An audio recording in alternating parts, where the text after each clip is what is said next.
ಫಲಿಸಿತು ಕೋಟಿ ಕೋಟಿ ಅಭಿಮಾನಿಗಳ ಕನಸು. ವಿಷ್ಣುವರ್ಧನ್ಗೆ ಮರಣೋತ್ತರ ಕರ್ನಾಟಕ ರತ್ನ ಪ್ರಶಸ್ತಿ.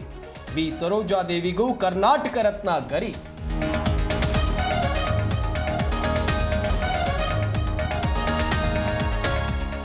ಬ್ಯಾಲೆಟ್ ಪೇಪರ್ ಸುಗ್ರೀವಾಜ್ಞೆ ಮುಂದೂಡಿಕೆ. ಕೃಷ್ಣಾ ಮೇಲ್ದಂಡೆ ಯೋಜನೆಗೆ ಅಸ್ತು. ರೈತರ ಸಮಸ್ಯೆ ಬಗ್ಗೆ ಚರ್ಚೆ.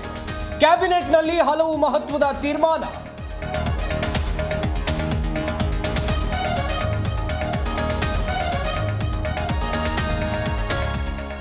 ಶಾಂತವಾಗಿದ್ದ ಮದ್ದೂರಿನಲ್ಲಿ ರಾಜಕೀಯ ಮೇಲಾಟ. ದ್ವೇಷ ಭಾಷಣ ಮಾಡಿದ್ದ ಸಿಟಿ ರವಿ ವಿರುದ್ಧ ಎಫ್ಐಆರ್. ಸರ್ಕಾರದ ವಿರುದ್ಧ ಯತ್ನಾಳ್ ವಾಗ್ದಾಳಿ.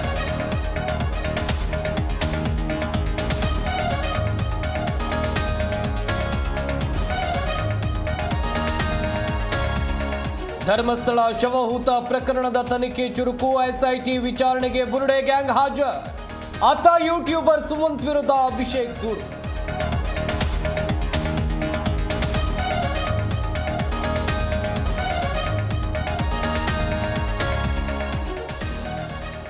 ನೇಪಾಳ ಮಧ್ಯಂತರ ಪ್ರಧಾನಿಯಾಗಿ ಸುಶೀಲಾ ಕರ್ಕಿ. ಝೆನ್ಸಿ ಪ್ರತಿಭಟನಾ ಗುಂಪಿನಿಂದ ಅಧಿಕೃತ ಘೋಷಣೆ. ಮುಂದಿನ 6 ತಿಂಗಳೊಳಗೆ ಸಾರ್ವತ್ರಿಕ ಚುನಾವಣೆ.